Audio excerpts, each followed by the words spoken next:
Hijo, ven, siéntate aquí conmigo. No quiero que escuches esta historia con prisa, porque lo que voy a contarte hoy es una herida abierta que todavía respira, que aún duele y que sigue enseñándome cosas cada vez que la recuerdo.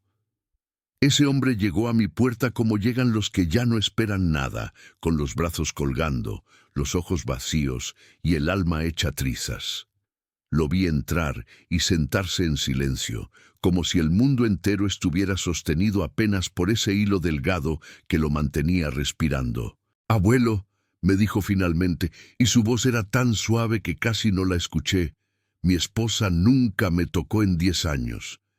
Yo pensé que se trataba de una frase simbólica, una manera de decir que el amor se había enfriado, pero no. Él hablaba de la verdad completa, literal, cruda. 10 años compartiendo techo, cama, vida, y jamás una caricia, jamás un abrazo íntimo, jamás un gesto de deseo. Y mientras me decía esto, hijo, yo vi en sus ojos algo que pocas veces he visto en un hombre, una mezcla de vergüenza, confusión y una soledad tan profunda que parecía no caber dentro del cuerpo. Me contó que al principio pensó que era normal, que cada pareja tenía su propio ritmo, sus propias maneras de construir intimidad. Yo no quería presionarla, abuelo, me dijo mirando al suelo, como si buscara entre las sombras una explicación que nunca llegó. Su esposa siempre tenía una excusa suave, educada, convincente, que estaba cansada, que no se sentía bien, que el trabajo la había agotado, que tal vez mañana que nunca llegaba, y él, hijo, era un hombre bueno, de esos que todavía creen que el amor se demuestra con paciencia, con respeto, con silencio. Así que fue esperando, un día después del otro, un año tras otro, hasta que la esperanza se transformó en costumbre y la costumbre en resignación, pero no en ausencia de amor. Él la amaba de una manera limpia, honesta, entregada, y eso era justamente lo que lo mantenía atrapado en ese ciclo de dudas. Porque un hombre que ama no pregunta, solo confía, y confiando, se perdió. Mientras me contaba, yo veía cómo sus manos se apretaban entre sí, como si quisiera sostenerse para no caer. No imaginaba todavía el golpe que venía. Un día, me dijo, llegó a casa un poco más temprano del trabajo. El ambiente estaba extraño, silencioso de un modo que no conocía. Encontró a su esposa sentada en la orilla de la cama, con los hombros tensos y una expresión que no supo descifrar en ese momento. «Tenemos que hablar», le dijo ella sin mirarlo a los ojos. «Hijo, ninguna historia buena empieza con esa frase». Ese hombre me dijo que sintió cómo el corazón se le encogía en el pecho, como si el cuerpo supiera antes que la mente que algo terrible estaba por venir. Se sentó frente a ella, esperando escuchar cualquier cosa menos lo que salió de su boca. «Estoy embarazada», dijo con una calma que a él le sonó a sentencia. Él me contó que su primer impulso fue sonreír. «Por un segundo, abuelo, pensé que era un milagro. Pensé que al fin se había abierto una puerta». Pero inmediatamente, como una sombra cayendo sobre él, llegó la pregunta que destruye. «¿Cómo es posible si nunca me has tocado en 10 años?» «Hijo, yo nunca había visto un hombre romperse tan rápido». Dijo que el mundo se le volvió borroso, que sintió como si alguien hubiera arrancado el piso bajo sus pies. Su esposa no lloró, no se disculpó, no tembló.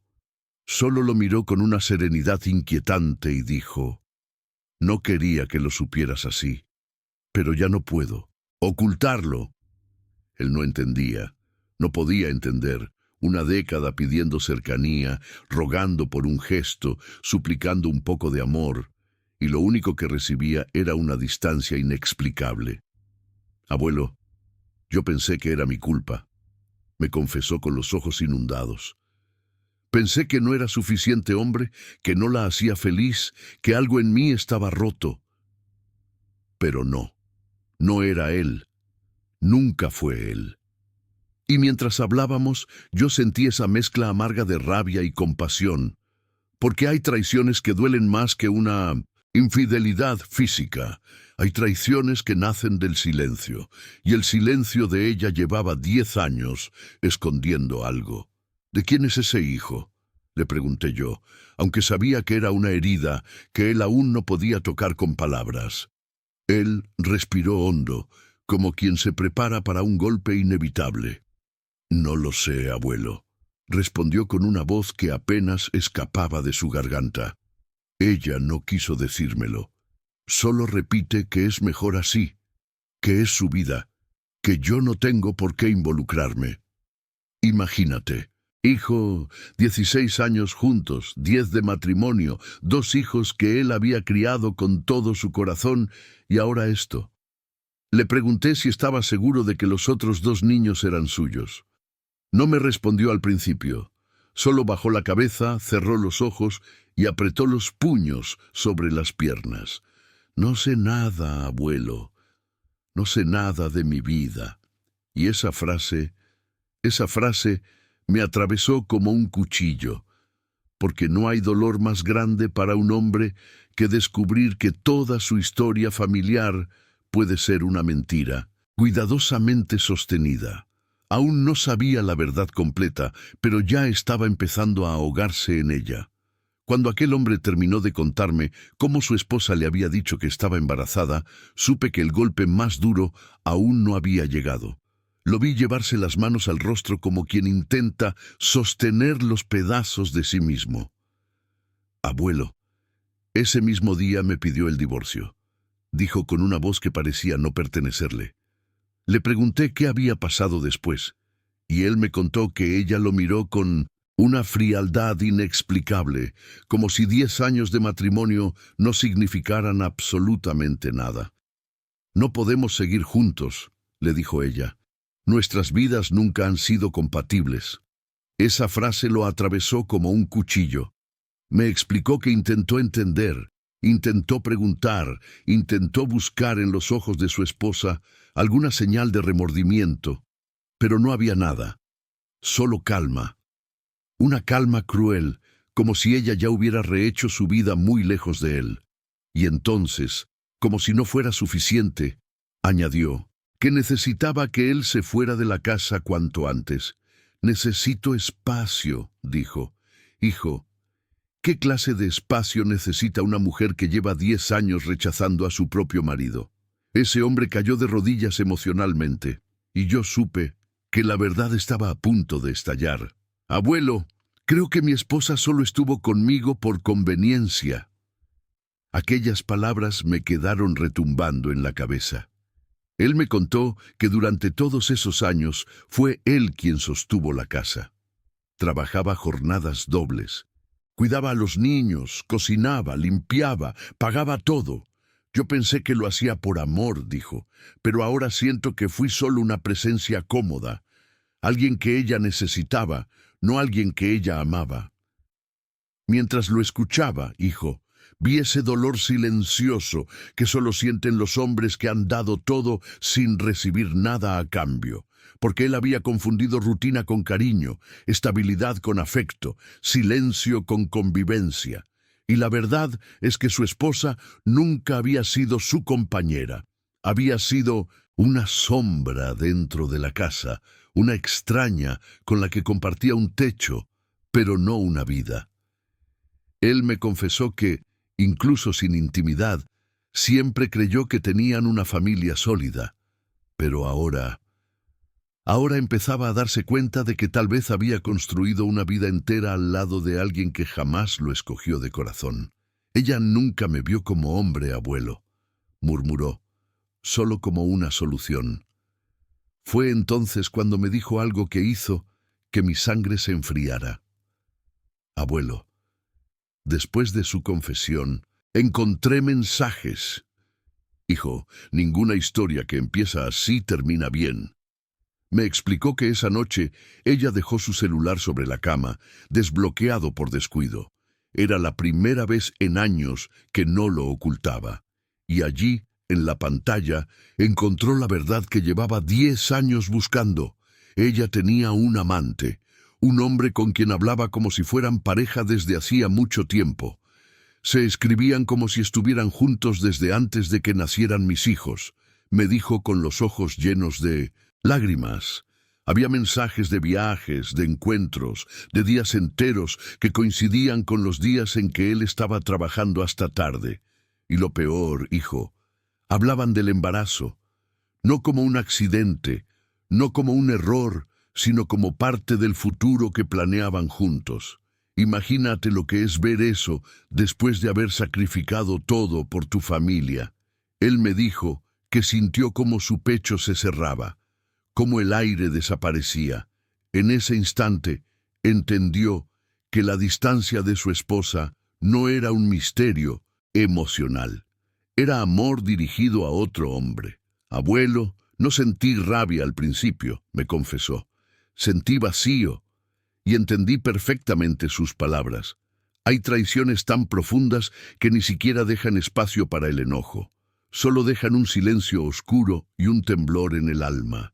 Él me contó que bajó las escaleras con el celular en la mano, tratando de entender qué era real en su vida.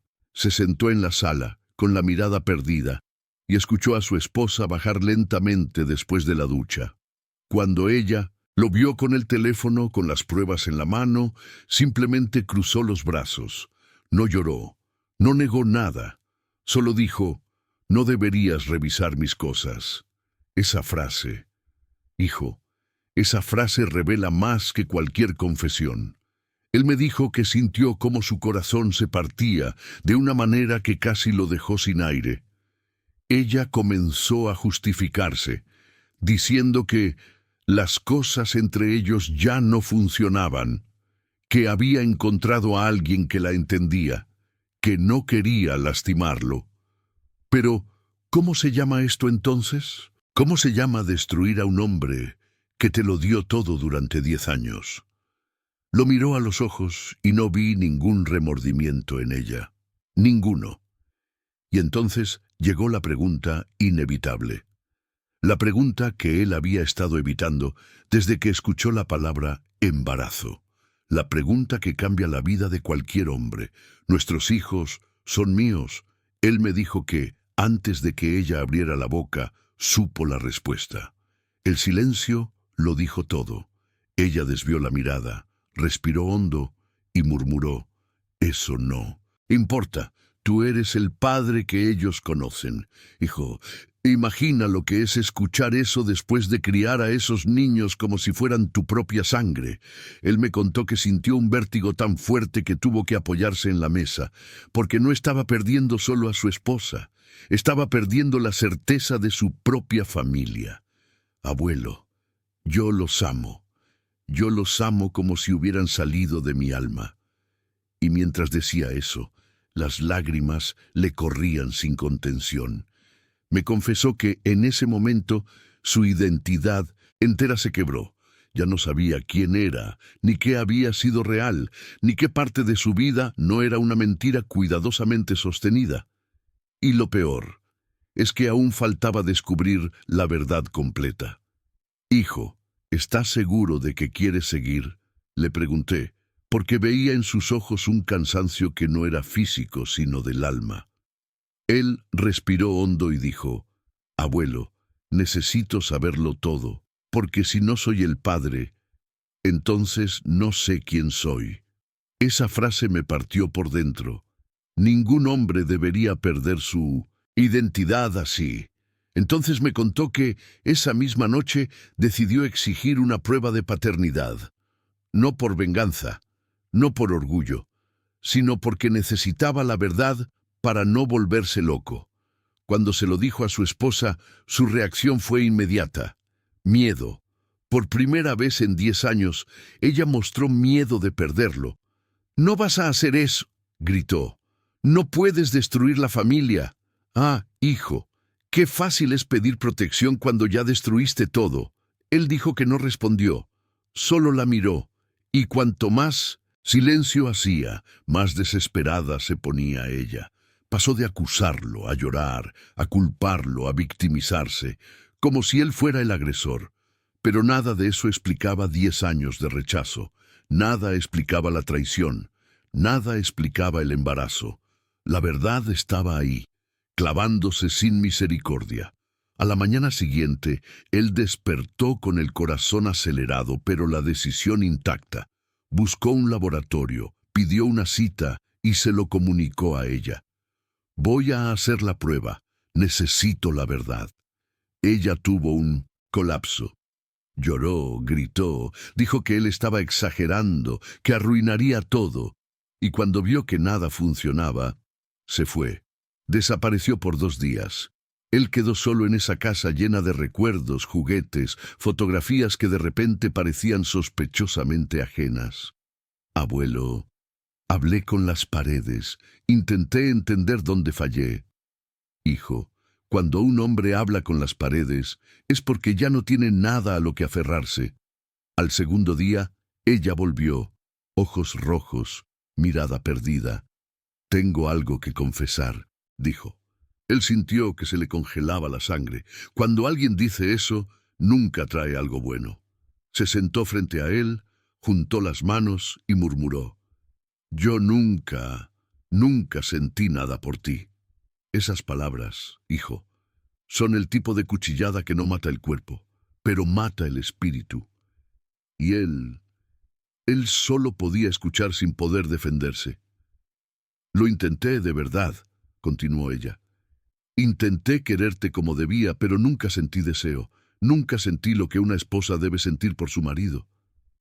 Hijo, ¿te imaginas escuchar eso después de 10 años de lealtad? Él me dijo que sintió que algo se desmoronaba dentro de su pecho. Ella explicó que cuando lo conoció estaba vulnerable, saliendo de una relación tóxica. Él era amable, estable, seguro. Pensé que con el tiempo te iba a amar, pero ese tiempo nunca llegó. Él, con un hilo de voz, le preguntó: Entonces, ¿por qué te casaste conmigo? Y ella respondió sin una pizca de vergüenza: porque necesitaba estabilidad. Ahí estaba la verdad cruel. Él no había sido esposo, había sido refugio, una muleta emocional, y cuando ya no lo necesitó, lo descartó. ¿Y el bebé?, preguntó él, y con la misma frialdad de siempre, ella respondió: es del hombre que realmente amo. Hijo, nunca había un hombre quedarse tan quieto, quieto como si el alma se le hubiera apagado. Me contó que luego caminó hasta la cocina porque sentía que iba a desmayarse. Se echó agua al rostro, respiró profundo, y fue entonces cuando el pensamiento que venía esquivando se clavó como un rayo. ¿Y mis hijos? Regresó a la sala, la miró fijamente y volvió a preguntar: ¿son míos? Esta vez no lo hizo con miedo ni con rabia, lo hizo con una dignidad rota, pero dignidad al fin. Ella apretó los labios, evitó mirarlo y dijo: no lo sé. Esa frase fue un derrumbe total, porque no solo había perdido a su esposa, había perdido la certeza de su paternidad. ¿Te das cuenta, hijo? Él había dado su vida entera a esos niños. Desde cambiar pañales hasta quedarse despierto en las noches de 1900 a fiebre. Desde llevarlos al colegio hasta comprar cada regalo, cada pastel, cada recuerdo. Y ahora no sabía si siquiera tenían su sangre. Lo vi cerrar los ojos mientras me contaba eso, como si cerrándolos evitara deshacerse en lágrimas. Pero no lo logró. Ningún hombre lo logra en ese punto. Después de eso, me dijo que salió de la casa sin pensar. Caminó sin rumbo por horas, con el corazón hecho polvo y la mente en un caos total.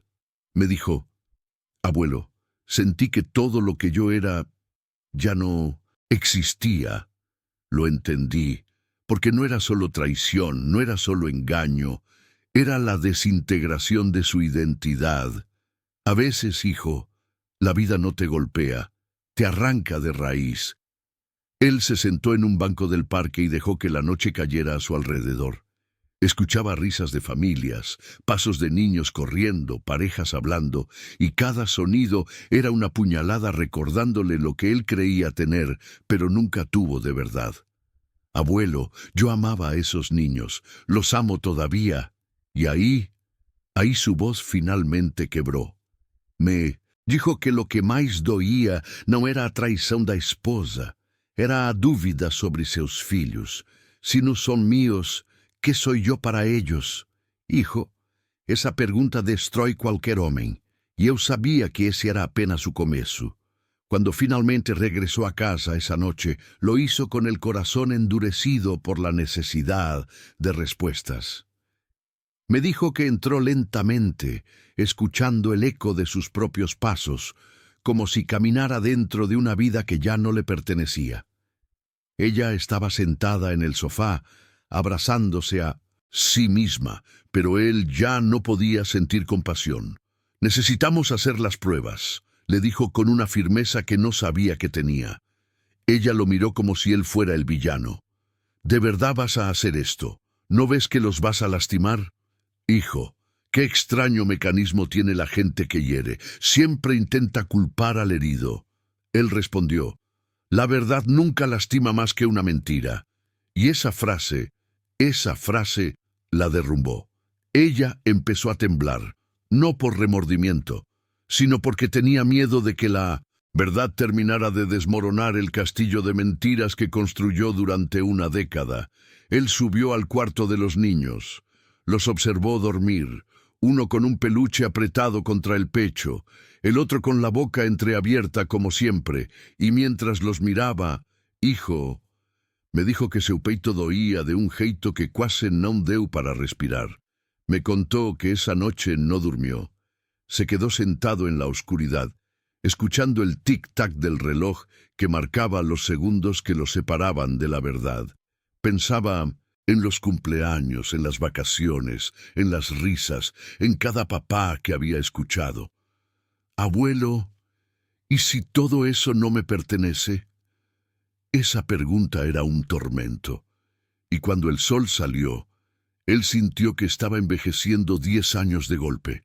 A primera hora de la mañana, llevó a los niños al colegio y después fue al laboratorio.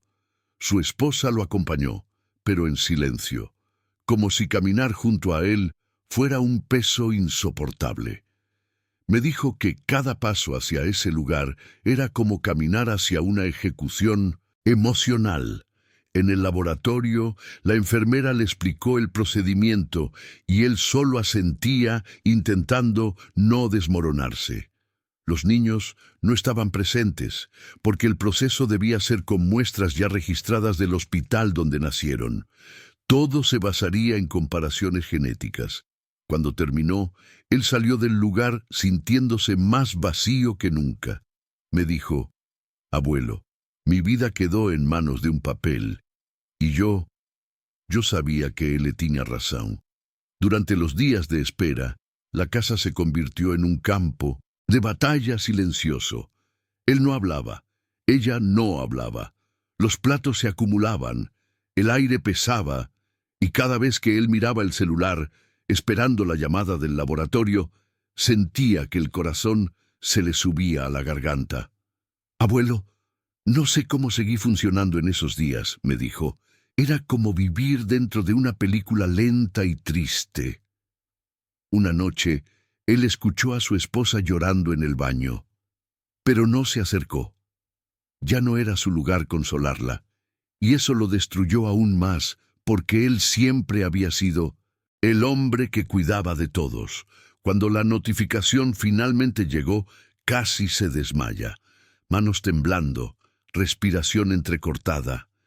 Sintió que o mundo inteiro cabía naquela mensaje. Su esposa lo observaba desde la cocina, pálida, como si presintiera la sentencia. Él abrió el correo del laboratorio, bajó la vista lentamente, y entonces su rostro cambió, no de alivio, no de tristeza, sino de puro colapso interno. «Hijo», yo nunca olvidaré la manera en que me describió ese momento. Las piernas no le respondían, y cayó sentado en el suelo.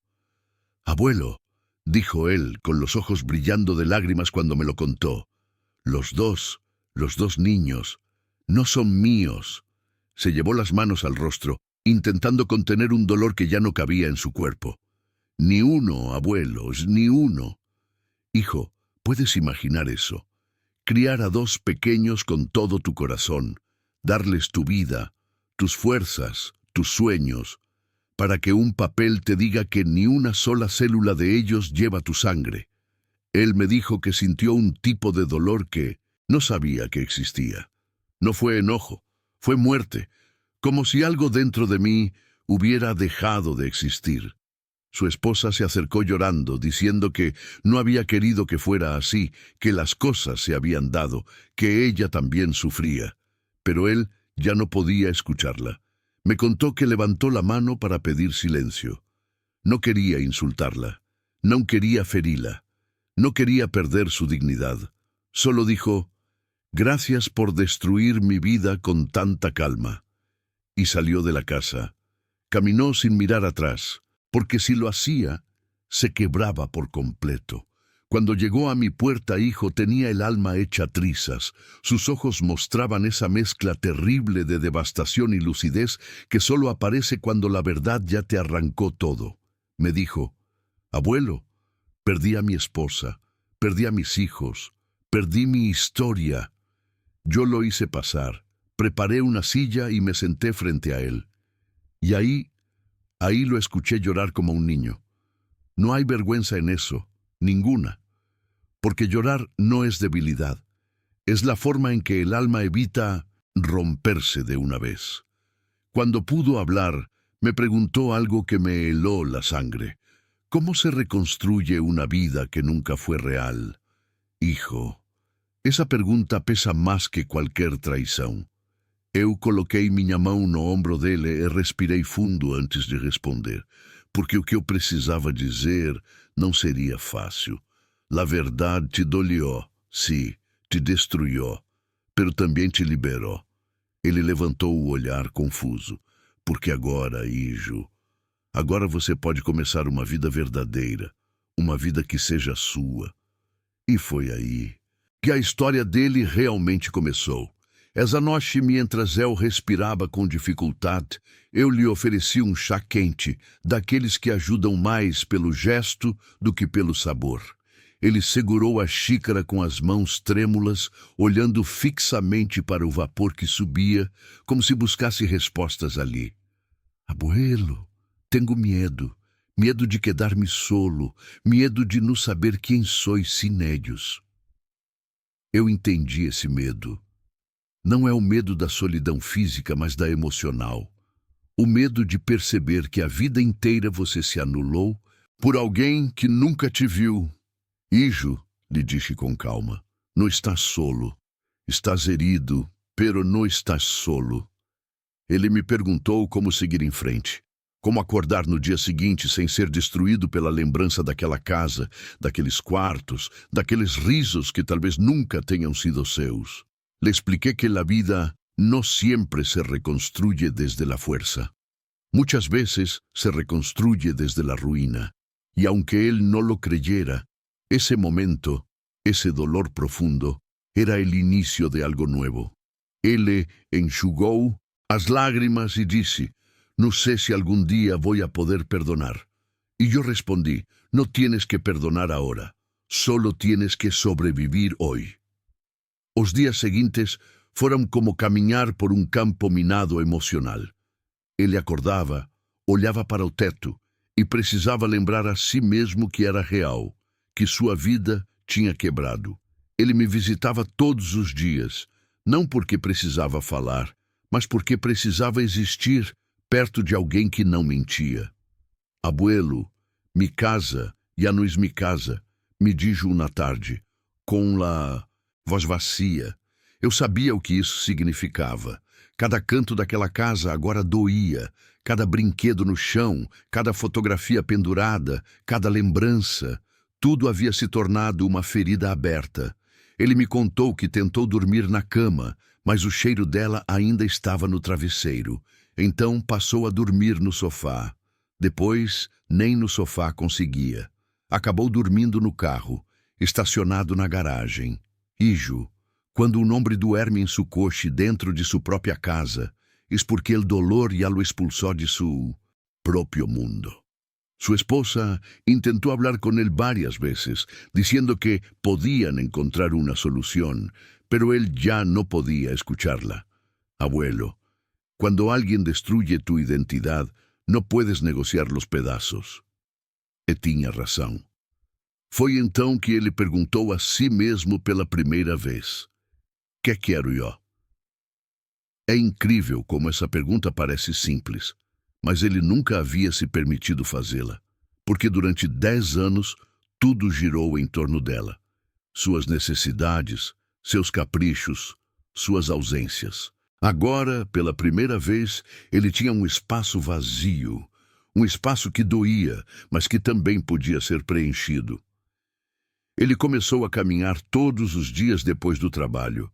Caminhava sem rumo, apenas para sentir que seu corpo ainda lhe pertencia. Uma dessas tardes, sentou-se num banco de praça, viu pais brincando com seus filhos e chorou em silêncio. Não por inveja, mas por luto. Luto pela família que pensou ter. Luto pelos anos que nunca voltariam. Luto pelas mentiras que o mantiveram cego. Abuelo, ¿cómo se llora por algo que tal vez nunca fue tuyo?, me preguntó. Y yo le respondí: se llora igual, porque el amor que diste fue verdadero. Aquilo o fez chorar mais ainda, mas dessa vez não era desespero, era limpeza, era o coração tentando respirar depois de tanto tempo sufocado. Um dia, ao chegar aqui, notei que ele estava diferente. Ainda ferido, sim, mas com um olhar menos perdido. Hoje hablé com um abogado, me dijo. Eu não esperava que fosse tão cedo, mas também sabia que esse passo era inevitável. Ele explicou que queria iniciar o processo de divórcio e solicitar guarda compartilhada, não porque queria brigar, mas porque queria estar presente, mesmo sabendo que talvez não fosse pai biológico. Abuelo, yo los crié, e se eles me necessitam, eu vou estar aí. Essa frase mostrou quem ele realmente era. A esposa, ao saber das decisões, entrou em pânico. Chorou, implorou, tentou convencê-lo a resolver tudo em família. Mas era tarde demais. Ele não queria vingança, não queria destruir ninguém, só queria recuperar algo que ela tinha roubado dele, sua dignidade. Ela tentou jogar a culpa para cima dele, dizendo que ele era frio, que ele estava exagerando, que ficar obcecado com a verdade só ia complicar tudo. Mas ele finalmente entendeu que as palavras dela sempre foram armas, não sentimentos. Quando saiu do escritório do advogado, me disse que sentiu algo estranho, quase esquecido. Abuelo, creio que senti alívio. Não alegria, não vitória. Alívio, porque pela primeira vez em muito tempo ele estava fazendo algo por si mesmo, algo que não girava ao redor das necessidades de outra pessoa. Ele me contou que, ao caminhar de volta para casa, percebeu que o céu estava bonito, algo que não via há semanas. Es como si el mundo siguiera, aunque yo no pudiera. Y eu respondí: el mundo sigue, hijo, y tú también vas a seguir. Cuando llegó a su casa, vio a su esposa en la sala, sentada, con los ojos llenos de lágrimas.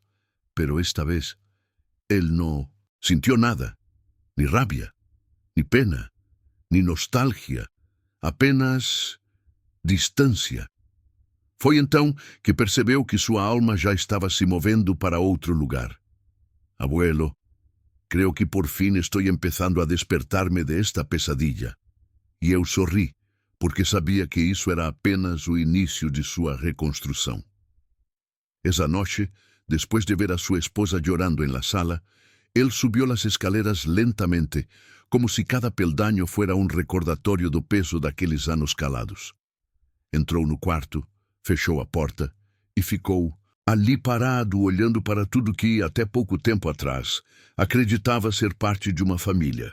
A cama arrumada, as fotografias sorrindo na parede, as gavetas cheias de coisas que ele comprou achando que construía um lar.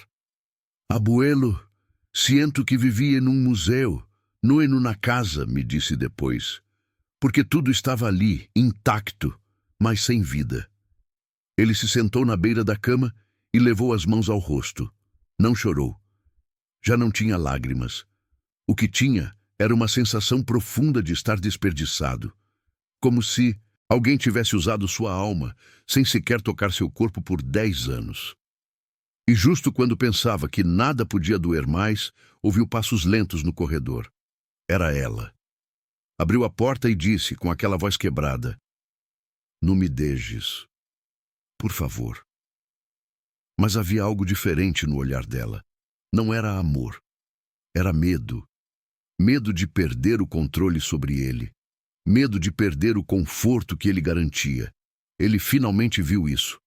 Ela sentou ao lado dele, tentou segurar sua mão, mas ele a retirou com suavidade. Não por ódio, mas porque não havia mais espaço para aquilo. "Necessito la verdade", lhe disse Joel com uma firmeza que me encheu de orgulho. "Esse ninho, es mío." Ela baixou o olhar. Os lábios tremiam. A respiração ficou curta. E o silêncio... Ah, Ijo. O silêncio às vezes dói mais do que qualquer resposta. Quando ela finalmente falou, não disse sim nem não. Disse apenas: "Não queria perder-te." E essa frase tão pequena destruiu qualquer esperança que restava. Porque não falava de amor. Falava de conveniência, falava de posse. "Eu mereço la verdade", insistiu ele.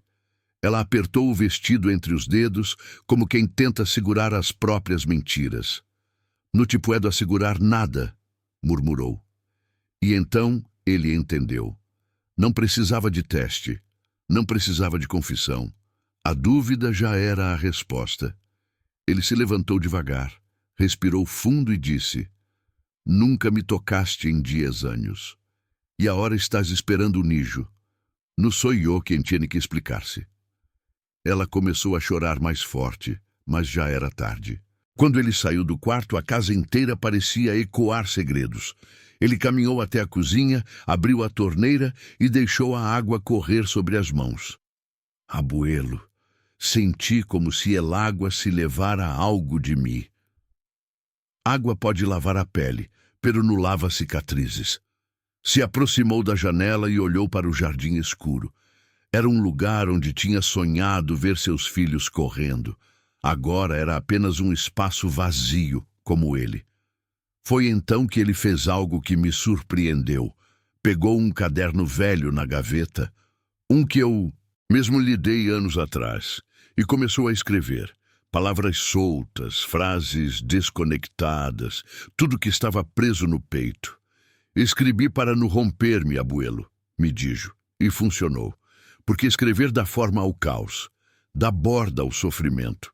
Ele escreveu sobre o amor que deu, sobre o amor que não recebeu, sobre o amor que acreditou existir, e no meio das palavras percebeu algo poderoso. Ele não era o homem que ela abandonou. Ele era o homem que ela nunca mereceu. Essa percepção começou a mudar tudo. Quando ele voltou a me visitar no dia seguinte, trouxe o caderno nas mãos. Me pediu para ler alguns trechos. Enquanto lia, vi ali um homem que estava desmoronando. Sim, mas também renascendo. Um homem que finalmente entendia que amor sem reciprocidade é só servidão emocional. "Abuelo, me sinto tonto", me disse ele.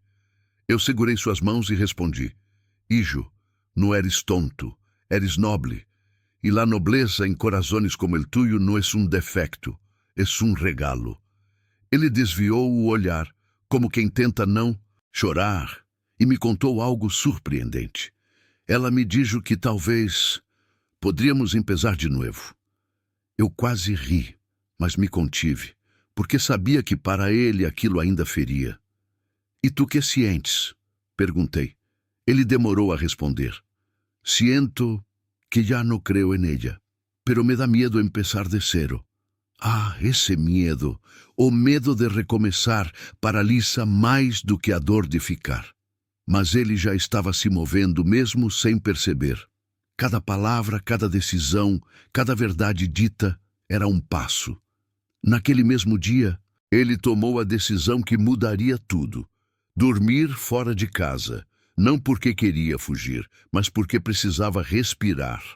Ele arrumou uma mala pequena, com algumas roupas, pegou seu caderno e saiu.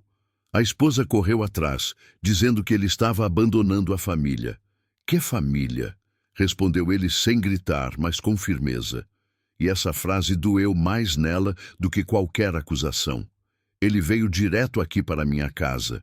Quando entrou, notei que seus ombros estavam caídos, mas seu olhar, pelas primeiras vezes, tinha uma luz nova.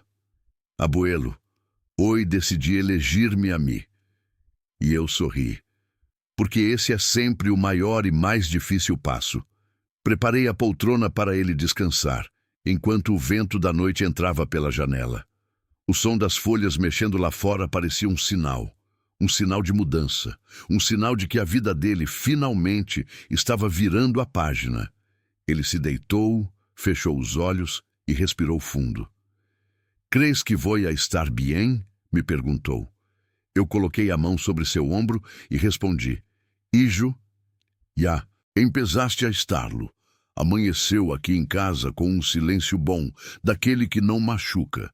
Ele desceu as escadas devagar, ainda com o rosto marcado pelo cansaço, mas havia algo diferente, uma leveza. "Dormi melhor que em meses", me disse enquanto eu preparava café.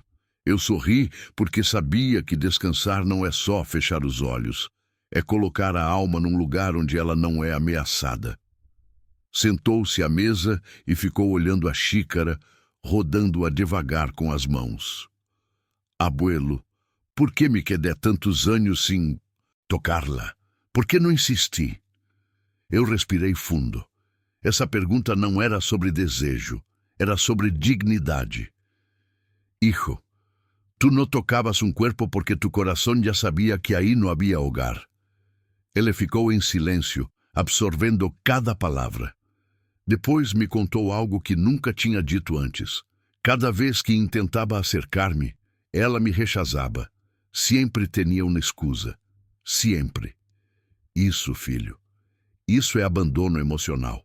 E abandono emocional, muitas vezes, dói mais que infidelidade. Então, ele respirou fundo e murmurou: "Creo que me acostumbré al vacío." Y le respondí: "Eso es lo más triste, que uno se acostumbra al hambre cuando le quitan el pan cada día." Depois do café, ele saiu para caminhar pelo bairro. Eu fiquei observando da janela enquanto ele se distanciava com passos lentos, mas firmes. Cada passo parecia dizer: "Já não vou atrás." Ele me contou mais tarde que durante a caminhada passou por uma escola e viu pais deixando seus filhos. Ficou parado ali, olhando, como se estivesse tentando entender onde sua vida tinha se desviado tanto. "Abuelo, sempre quis ser padre, pero ahora ya no sé si puedo." Ah, filho, a dúvida é natural. Quando você cria 2 crianças por 10 anos e descobre que talvez nenhuma seja sua, o mundo perde o chão. Mas eu lhe disse: "La paternidad no sempre viene de la sangre, viene del amor dado, del tiempo invertido, de los sueños que compartiste." Ele respirou fundo e me contou que decidiu pedir um teste de paternidade. Não por vingança, não por raiva, mas porque precisava saber quem ele era dentro daquela história quebrada. "No quero viver em dúvida, abuelo." E ele estava certo. A dúvida destrói mais lentamente do que a verdade, mas dói muito mais.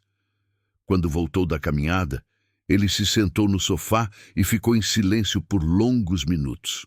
Depois de um tempo, me disse algo que fez meu coração apertar. "Abuelo, tenho medo de que quando sepa a verdade, eu já não seja suficiente para mis hijos." Era uma dor profunda, de um homem que deu tudo e agora tem medo de não ter lugar nenhum. Eu me sentei ao seu lado e coloquei a mão sobre a sua. "Hijo, tu já eres suficiente. Lo has sido durante 10 anos." Ele fechou os olhos. lutando contra lágrimas que já não queria derramar.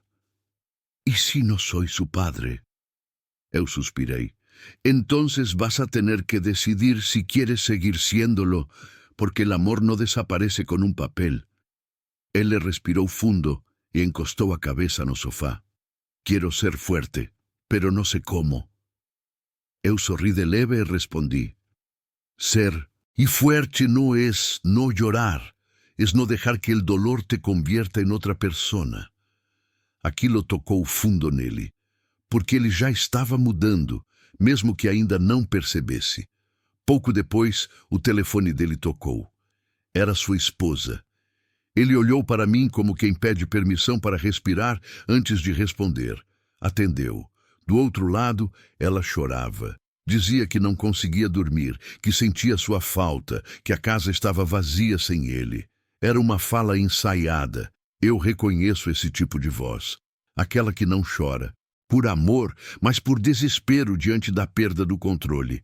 Ele ouviu tudo em silêncio. Quando ela terminou, perguntou com voz trêmula: «Vas a volver?» E ele respondeu com mais calma do que eu esperava: «Necessito espaço, e necessito la verdade». Do outro lado, ela ficou muda. Ele então acrescentou: «Não puedo seguir vivendo em uma mentira». Ela tentou negar tudo, tentou culpar o estresse, o trabalho, qualquer coisa, mas ele já não se deixava manipular. «Quando estás lista para hablar com honestidade, te escucho. Antes não». E desligou. Quando baixou o telefone, suas mãos tremiam, mas não de medo, de coragem. Essa ligação, embora difícil, marcou uma virada. Ele respirou fundo e disse: «Por primeira vez, senti que eu tinha o controle». Não era controle sobre ela, era controle sobre si mesmo. Ele percebeu que, durante 10 anos, teve medo de perder aquele casamento. Mas agora entendeu algo essencial. Não se pode perder o que nunca foi seu de verdade. Ele se levantou, foi até o espelho e ficou observando o próprio rosto. «Não me reconozco, abuelo». Eu me aproximei devagar e lhe disse: «Te estás vendo por primeira vez, sim, é o peso de ela». Ele passou a mão pela barba, como quem toca algo novo. «Crees que puedo reconstruir-me?» E eu respondi: «No solo puedes, e a empezaste». Ele sorriu, um sorriso pequeno, frágil, mas verdadeiro. Um sorriso que eu não via há anos. «Quero seguir adelante, aunque me duela». Eu dei um tapinha em seu ombro e disse: «El dolor y señal de que estás vivo, hijo, y los vivos siempre pueden empezar de nuevo».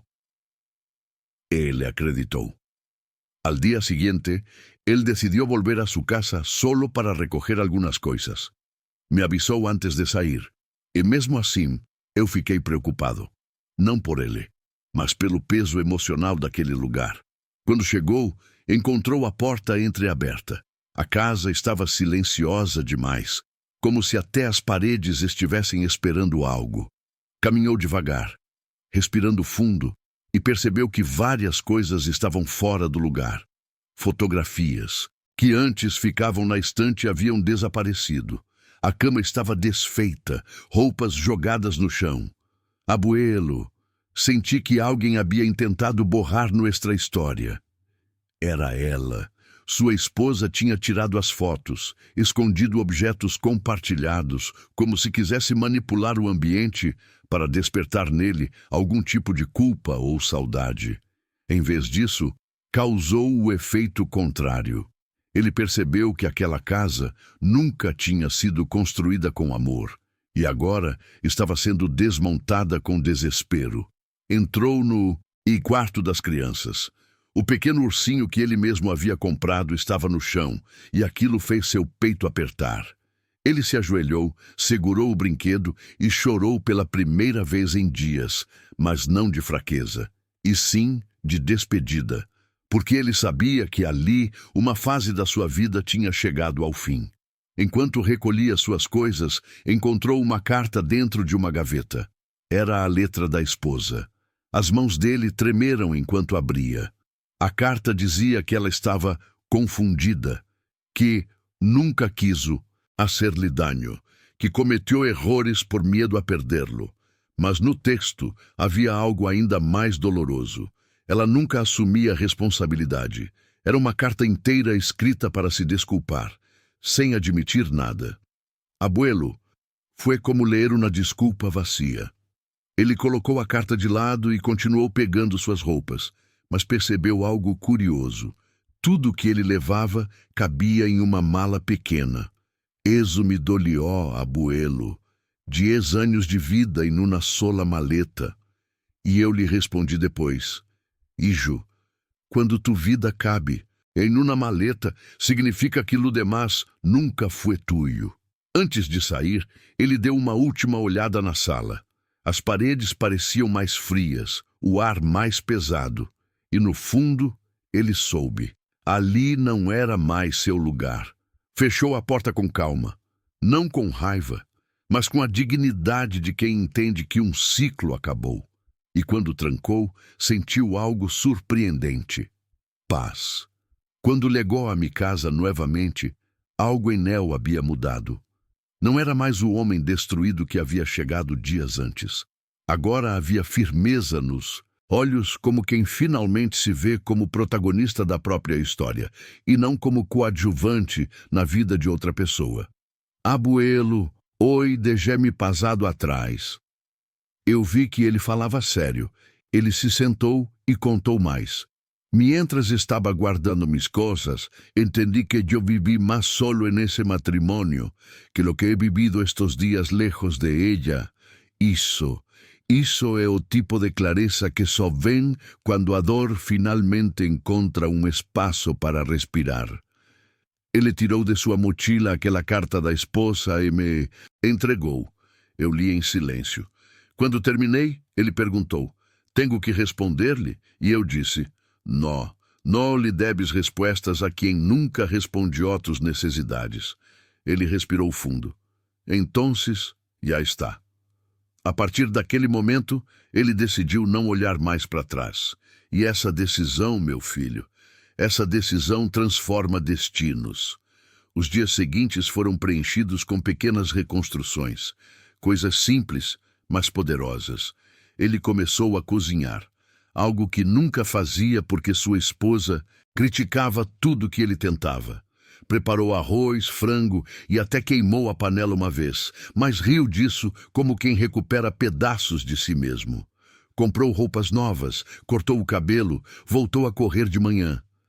Abuelo, siento que estou conhecendo-me a mim mesmo. Eu o acompanhava em cada progresso e via como a alma dele se rearrumava. Um dia, enquanto caminhávamos pelo parque, ele disse: me siento estranho, como se estuviera empezando uma vida nueva a los 30 e tantos. E eu respondi: não importa, la edad. Lo importante é que agora la vida será tuya. Ele sorriu e me contou que também estava falando com o advogado sobre acelerar o processo de divórcio. Não por ódio, mas porque queria fechar aquele capítulo sem deixar portas entreabertas. Quero ser livre, abuelo. E naquele momento, eu tive certeza de que ele já era. Mas foi numa tarde chuvosa que aconteceu algo decisivo. A esposa ligou, chorando novamente, dizendo que queria conversar pessoalmente. Ele hesitou, mas decidiu ouvir. Não. Por ela, mas por si mesmo, para encerrar tudo com clareza. Se encontraram em um café próximo. Ele me descreveu depois a cena como um filme. Ela entrando, com o rosto inchado de chorar, olhando ao redor como se buscasse piedade. Sentou-se à frente dele e disse: estou embarazada e tenho medo.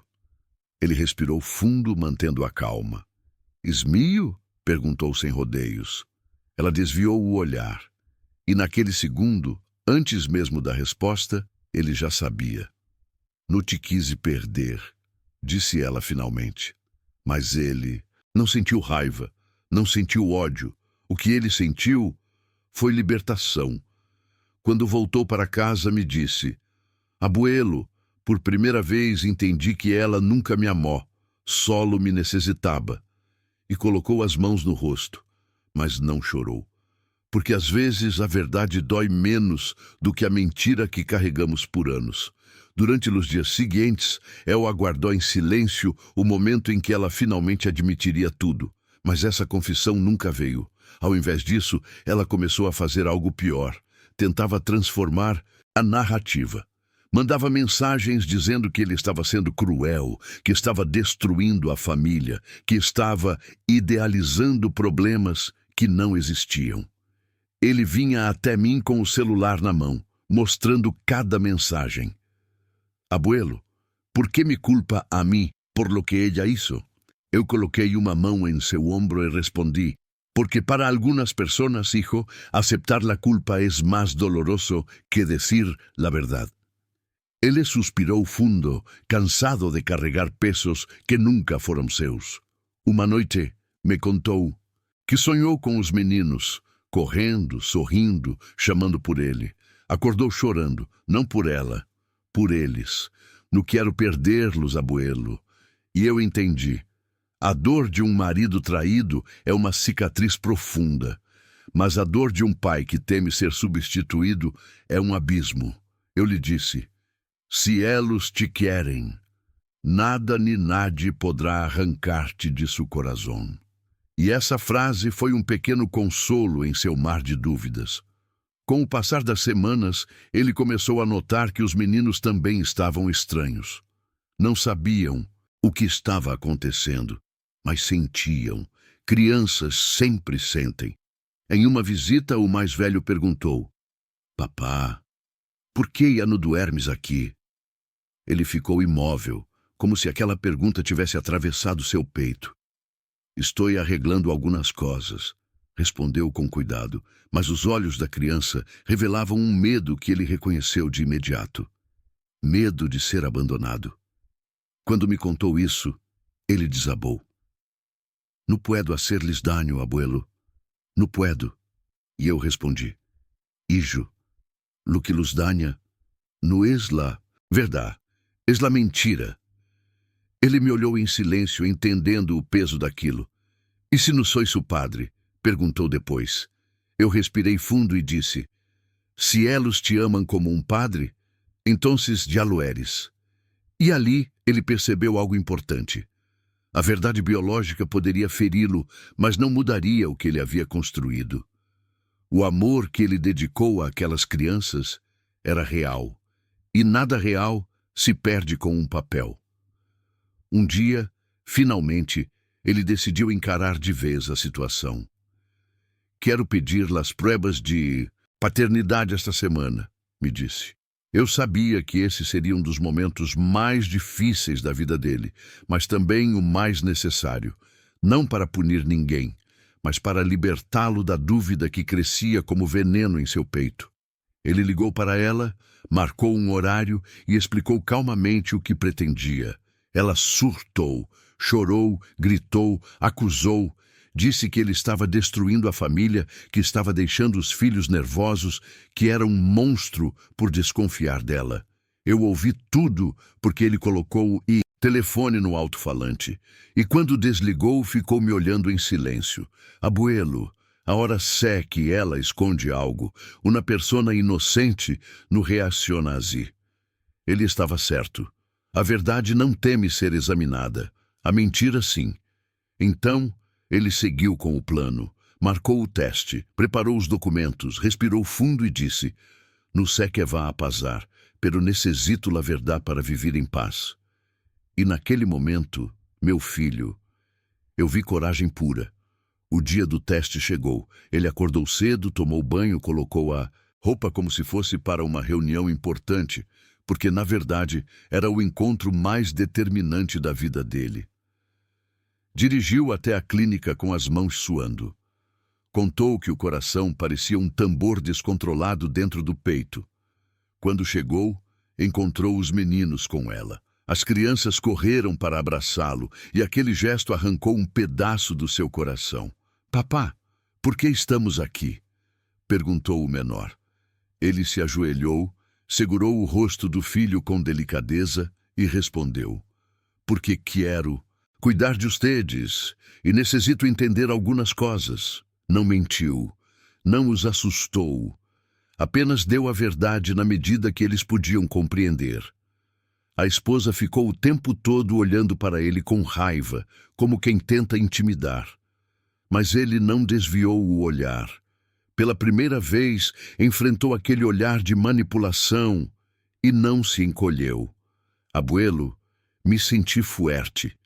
E eu sabia, naquele instante, independentemente do resultado, ele havia recuperado a própria voz. Quando tudo terminou, ele levou as crianças de volta para casa. Elas o abraçaram antes de entrar, como se tivessem medo de que ele desaparecesse novamente. Voeu em uns dias, disse ele, tentando sorrir. Quando ela finalmente ficou sozinha com ele, tentou se aproximar. Disse que estava dispuesta a hablar, que talvez haviam cometido errores los dos, que podiam empezar de cero. Mas ele já não caía naquele discurso. Não quero empezar nada sem a verdade, respondeu. Ela cruzou os braços e murmurou. E se não te gusta lo que escuchas? Ele respondeu firme. Lo que não me gusta es vivir em uma mentira. Ela ficou em silêncio. E pela primeira vez, ele viu algo diferente nela. Medo real, não de perdê-lo, mas de perder o conforto, de perder o provedor, de perder o controle. Quando ele voltou para a minha casa, sentou na poltrona e ficou olhando para o nada. Abuelo, siento que estou ao borde de uma nova vida. E eu respondi, hijo, es exatamente aí onde empiezam os hombres livres. Os dias seguintes foram de pura espera. Ele tentava agir normalmente, trabalhar, comer, dormir, mas tudo parecia mecânico, como se estivesse vivendo no piloto automático. Abuelo, cada hora se sente como um ano. E eu entendia. A espera pelo resultado era uma faca pendurada sobre a cabeça dele, balançando a cada segundo. Às vezes, durante o café, ele simplesmente parava e fitava o vazio, perdido em pensamentos que ninguém deveria carregar. E se não sou su padre? E se lo sou? Que hago con eso? Era uma dor dupla. Perder ou não perder.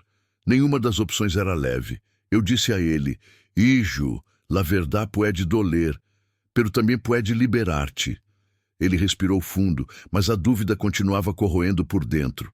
Às vezes, eu o encontrava no quintal, caminhando em círculos, como se a mente estivesse presa num labirinto.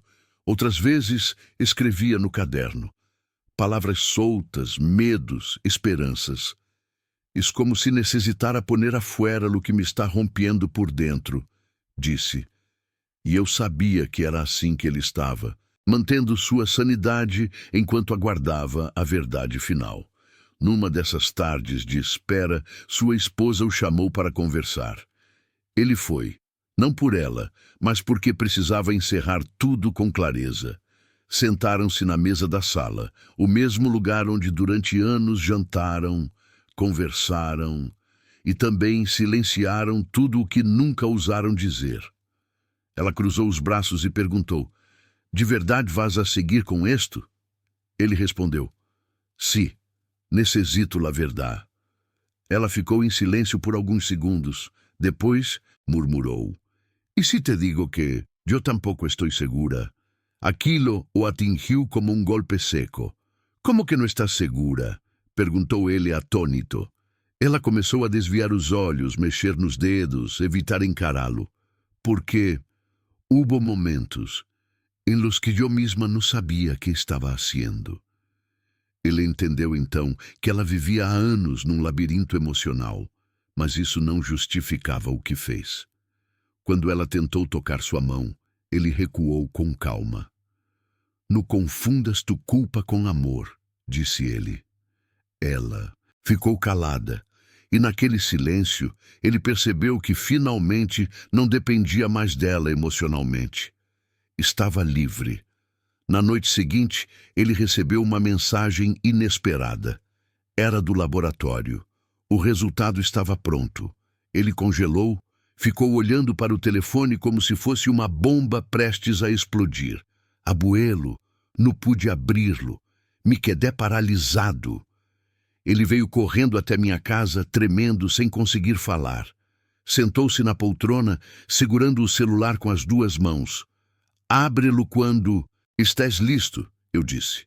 E ficamos ali, em silêncio, enquanto ele lutava com sua própria respiração. Depois de alguns minutos, apertou a tela. A mensagem abriu. Os olhos dele se moveram lentamente, lendo cada linha, cada número, cada sentença. Eu vi o momento exato em que a verdade o atingiu. Seus ombros caíram, a mão tremeu, a respiração falhou. Abuelo, murmurou com a voz quebrada. Luz dos, no som mios. Ele fechou os olhos como se o mundo tivesse ficado pesado demais. Eu segurei seu ombro, enquanto ele dizia repetidas vezes, pero los amo, yo los amo. E essa, filho, é a dor mais cruel. Amar algo que talvez nunca tenha sido seu, mas que seu coração insiste em chamar de família. Ele passou horas sentado ali, tentando entender como seguir em frente. Não chorou de imediato, parecia anestesiado, como se o corpo tivesse desligado o mecanismo das lágrimas para evitar que ele desmoronasse de uma vez. Quando finalmente conseguiu falar, me perguntou, Abuelo, que soy eu agora para ellos? E essa pergunta rasga qualquer coração. Eu disse, eres lo que siempre fuiste, el hombre que estuvo allí quando nadie más estuvo. Ele balançou a cabeça arrasado. Pero ya no tengo derecho, ya no tengo lugar. Eu respirei fundo. El derecho lo da la sangre, sí, pero el amor lo da el alma. Ele chorou em silêncio, o rosto escondido entre as mãos. Não chorava por ela, chorava pelos meninos, pela saudade do que nunca foi seu de verdade. Depois de um tempo, levantou o rosto e disse, não quero perdê-los, aunque não sejam mios. E naquele momento, eu soube que esse homem ainda tinha o coração mais nobre que já passou por esta casa. A biologia diz uma coisa, o amor diz outra, e às vezes é o amor que vence. Na manhã seguinte, ele tomou a decisão mais corajosa de toda a história. Conversar com os meninos, não sobre o teste. Eles eram pequenos demais, mas sobre sentimentos, sobre presença, sobre amor. Foi até a casa deles, respirou fundo antes de bater na porta. Quando os meninos o viram, correram para abraçá-lo com força. Papá, te estranhamos. Ele se ajoelhou, abraçou os dois e disse, eu também los estranho. Sempre. A esposa observava de longe, com expressão indecifrável. Ele passou a tarde com eles. Jogaram bola, riram, comeram juntos. E pela primeira vez desde o início da crise, ele sentiu algo diferente. Pertencimento. Não biológico, não legal, mas emocional. Quando se despediu, o mais velho perguntou, «Vas a volver mañana?» E ele respondeu com firmeza, «Sempre que ustedes me necessitem». Quando voltou à minha casa, me disse algo que me fez sorrir. «Abuelo, talvez não tenha su sangre, pero tengo su amor, e eso, nadie puede quitármelo». E ali, naquele sorriso quebrado, eu vi o começo da cura. Nos dias seguintes, ele começou a construir uma nova rotina ao redor daquele amor que permanecia. O dos meninos. Eles o ligavam quase todos os dias, pedindo que ele fosse vê-los, mandando desenhos, contando sobre a escola. Abuelo, siento que sigo sendo su padre, aunque el papel diga outra coisa. Eu respondi, porque ser padre não é um derecho, hijo, é uma eleição diária. Ele começou a perceber que não precisava esperar a aprovação de ninguém para amar, e isso o libertou. Mas, ao mesmo tempo, sabia que precisava criar limites claros com a ex-esposa.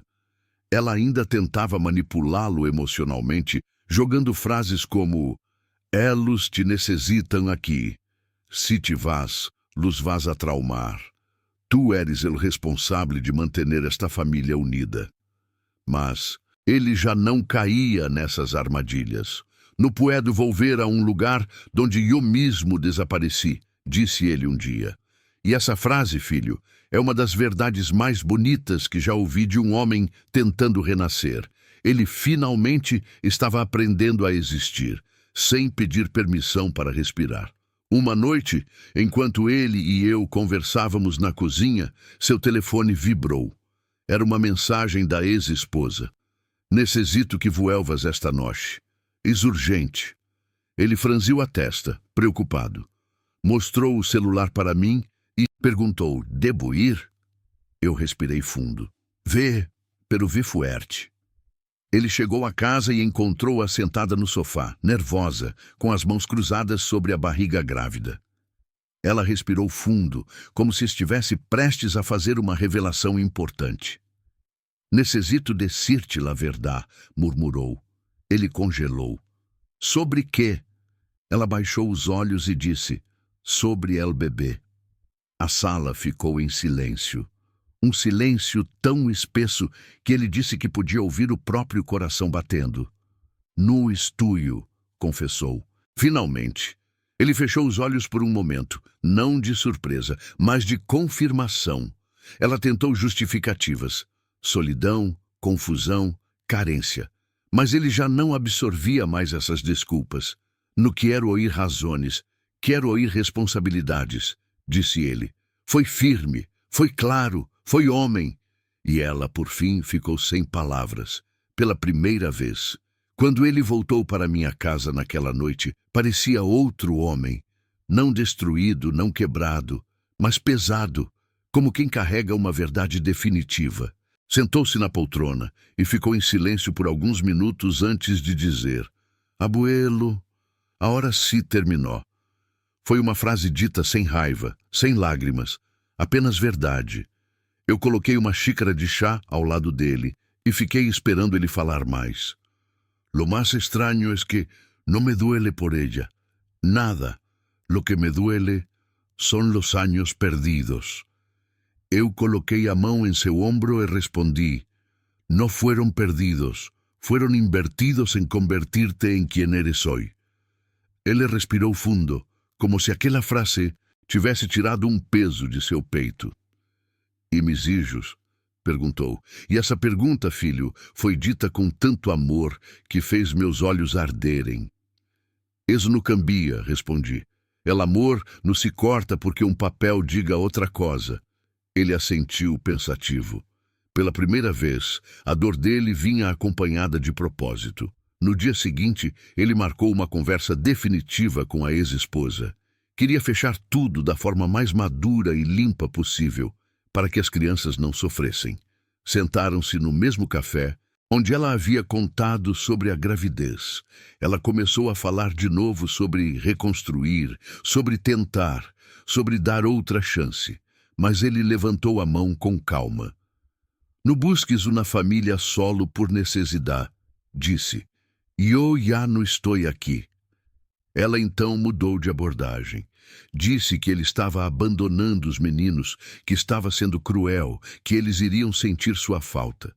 Ele respirou fundo antes de responder. Eu nunca los abandonaré, pero no volveré a uma relação donde eu não existo.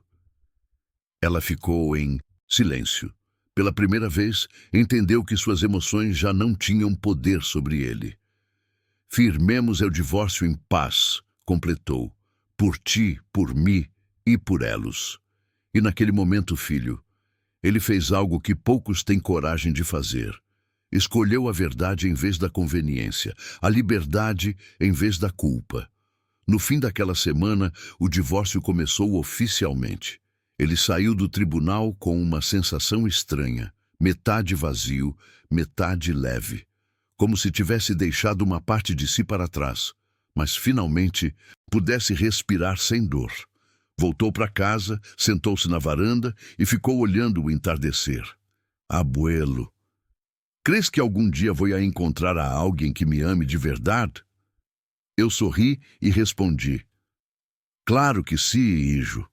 Porque el amor llega cuando el alma ya no está enjaulada.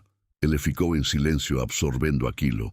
Depois acrescentou: Lo único que me preocupa es el futuro de los niños.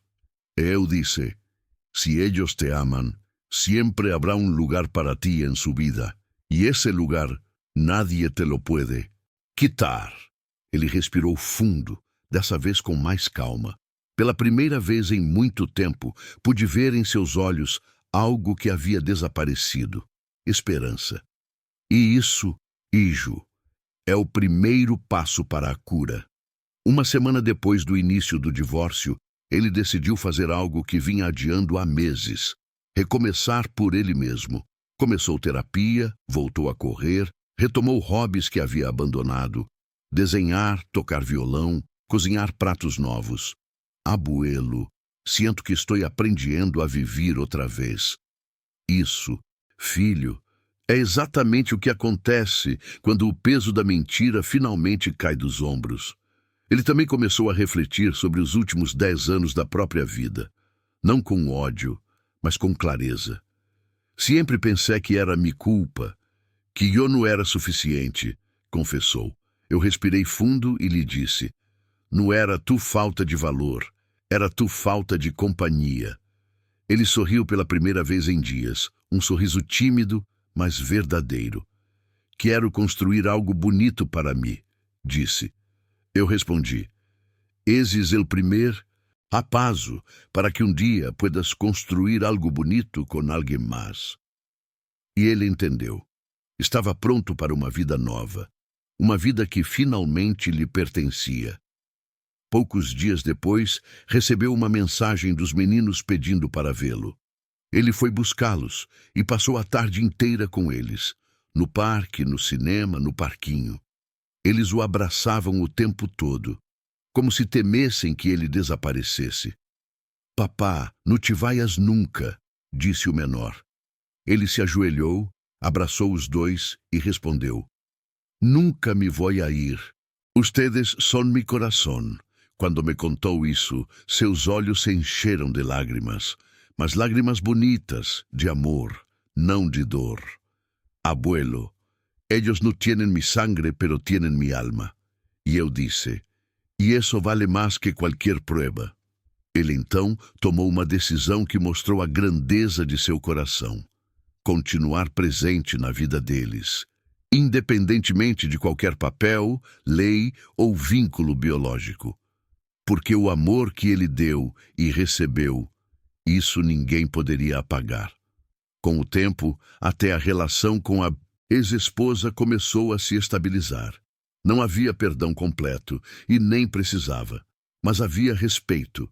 Ela finalmente entendeu que não podia mais manipulá-lo, que ele tinha recuperado a própria voz. Um dia, ela lhe disse: Eres melhor homem de lo que eu mereci.